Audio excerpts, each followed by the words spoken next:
सरकारी हॉस्पिटल की मृत्यूचे सापळे असा प्रश्न विचारायला लावणारी आणखी एक भयानक घटना समोर आली। अमरावती स्त्री जिल्हा रुग्णालयात आग लागून 3 नवजात बालकांचा होरपळून मृत्यू झाल्याची अतिशय दुर्दैवी घटना घडली। पहाटे 3:30च्या सुमारास व्हेंटिलेटरमध्ये आग लागली। 3 कक्षात या घटनेनंतर भंडारा रुग्णालयातल्या 5 वर्षांपूर्वीच्या कटू आठवणी जाग्या झाल्या। अमरावतीच्या जिल्हास्तरीय रुग्णालयातील नवजात शिशु अतिदक्षता विभागात व्हेंटिलेटरमध्ये अचानक स्फोट झाला। रुग्णालयातील कर्मचाऱ्यांनी या कक्षातील बालकांना बाहेर काढलं, मात्र दुर्दैवानं 3 बालकांचा होरपळून मृत्यू झाला। या प्रकरणी उच्चस्तरीय चौकशी करण्याचे आदेश मुख्यमंत्र्यांनी दिले आहेत। तसंच मृतांच्या कुटुंबियांना सरकारकडून 5 लाखांची मदत करण्यात येईल। मात्र अशा घटना घडल्यानंतरही सरकार कठोर पाऊल का उचलत नाही? या चिमुकल्यांच्या मृत्यूला जबाबदार नेमके कोण, असे अनेक सवाल उपस्थित होत आहेत।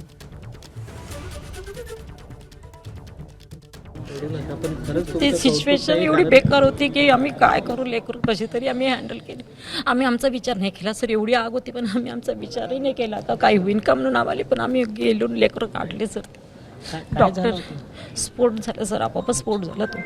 म्हणजे वेळच नाही दिलं त्यांनी, डायरेक्ट ते अशी तर ते आग दिसल्यानंतर आम्ही ते एक आग विझून राहिली तर दुसरं आम्ही बाळ काढले त्याच्यात, भिंटी चालू म्हणजे आग असतात इंटरकॅट काढली ते बाळाला आम्ही पटपट बाहेर काढले। सुपरला हलवलं सर, धावत पडत गेलो आम्ही बच्चे घेऊया। किती बालक होते? चिमुकल्यांचा जीव घेण्याला जबाबदार असतील त्यांच्यावर कठोर कारवाई होईल, असं मुख्यमंत्री फडणवीसांनी म्हटलं। फायर ऑडिट संदर्भात सर्व बाबी तपासल्या जातील, असंही त्यांनी स्पष्ट केलं। अतिशय दुर्दैवी प्रकार आहे।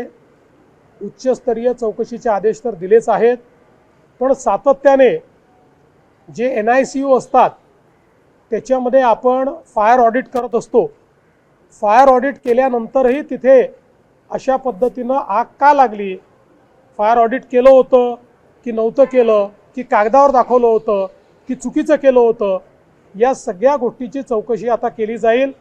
आणि अशा पद्धतीनं चिमुकल्यांचा जीव घेण्याकरता जे जबाबदार असतील त्यांच्यावर अतिशय कडक कारवाई केली जाईल। अमरावतीच्या रुग्णालयात आरोग्यमंत्री प्रकाश आंबेडकर यांनी पाहणी केली। या प्रकरणी चौकशी समिती नेमण्यात आल्याचं आरोग्यमंत्री म्हणाले।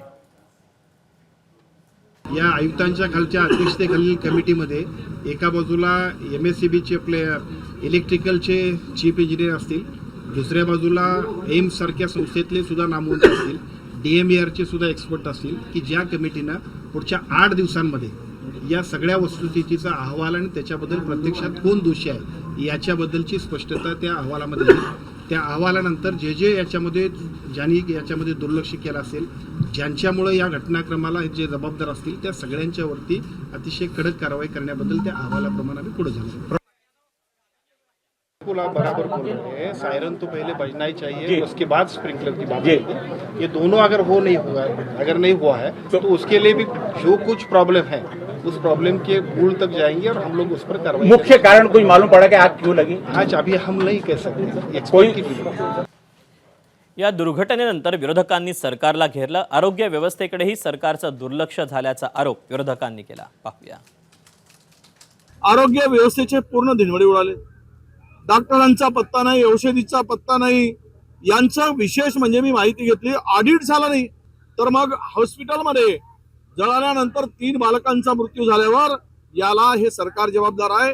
त्या मंत्र्यावर, मुख्यमंत्र्यावर, उपमुख्यमंत्र्यावर ही जबाबदारी टाकून आरोग्य खात्याच्या सर्व वरिष्ठ अधिकारी आणि आरोग्याचे खात्याचे मंत्री यांच्यावर गुन्हा दाखल झाला पाहिजे, सदोष मनुष्यवधाचा गुन्हा दाखल झाला पाहिजे, अशी आमची मागणी आहे। इन्फ्रामॅन म्हणताना देवेंद्र दादा, हे इन्फ्रास्ट्रक्चर नुसतं बिल्डिंगा उभारण्यात मतलब नाही, खऱ्या अर्थानं काळजी घेतली पाहिजे। खऱ्या अर्थानं जे इश्यूज आहेत त्याला ॲड्रेस करता आलं पाहिजे। तुम्ही लोक सत्तेत आहात तर मग करा ना, केवढा स्कोप असतो काम करायला सत्तेत बसल्यावर, मग का अशा घटना घडतायत? अतिशय दुर्दैवी ही घटना आहे, याचा निषेधच आहे आणि जे कोणी दोषी असेल त्याच्यावर कारवाई झाली पाहिजे। अतिशय दुःखद घटना आहे। 3 लहान बालकांचा मृत्यू त्या आगीमध्ये झालेला आहे, जी हॉस्पिटलमध्ये लागली होती आणि काही 6 बालकं अजूनसुद्धा सिरियस आहेत असं आम्हाला कळतं। या हॉस्पिटलचं फायर ऑडिट होणं महत्त्वाचं आहे, पण काय होतं की नुसतं ऑडिट केल्यासारखं दाखवलं जातं पण त्याच्यात कधीच काही पुढं होत नसतं। त्यामुळे या महाराष्ट्रामध्ये असणाऱ्या प्रत्येक हॉस्पिटलचं ऑडिट होणं महत्त्वाचं आहे असं आमच्या सगळ्यांचं मत आहे।